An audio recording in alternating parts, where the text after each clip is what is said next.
Okay, we're talking here about developing ideas.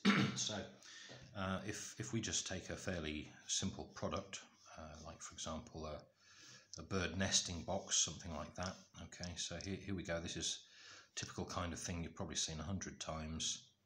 Show some thickness on that. We'll show some kind of a dowel sticking out from there, and we'll make it as it looks as if this is a hinged lid of some description. So we'll put hinges onto there. So it's pretty rough and ready drawing, but that doesn't really matter at all.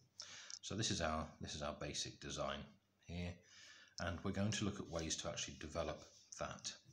Well, first of all, just a word about presentation. There are some very simple things we can do to make this drawing stand out a little bit more.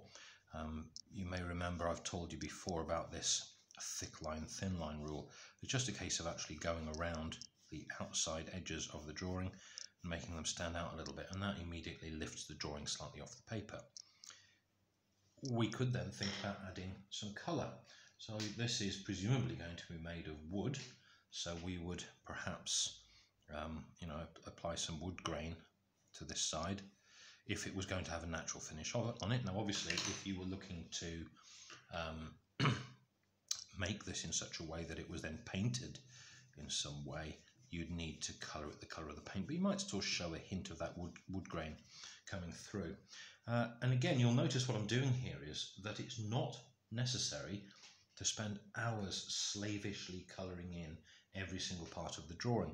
In just a few seconds there, I have given the viewer of this page the information that this product is made of wood. It's as simple as that. If it was made of plastic, I could have coloured it in red and done a reflection line across it. Okay. Now I might also use some annotation here to note the fact that these are hinges. I might note the fact that this is some kind of a hanging point, just little labels, something like that. I might also mention the fact that this is sized to suit the right kind of bird, because for instance in this case you can go onto the RSPB website and find out that you need a different sized hole for different kind of birds. No surprises there then. Okay, so that would be all right for an initial idea. The question is, how do I go about developing it? Or more to the point, what am I actually doing when I try to develop? Well, one thing to develop is function.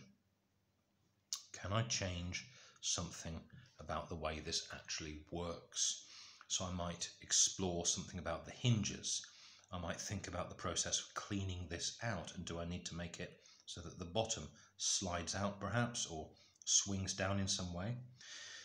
I might also look at aesthetics, which is the appearance of the thing.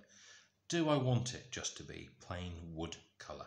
Is there any advantage to that? Or might I want it to be brightly coloured?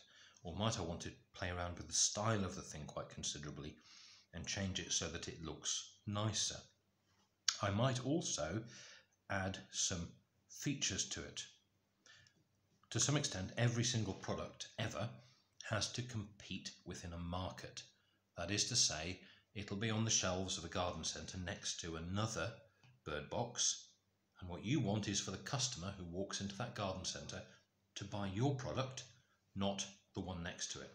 So what sort of features could you add to yours to actually make it more attractive?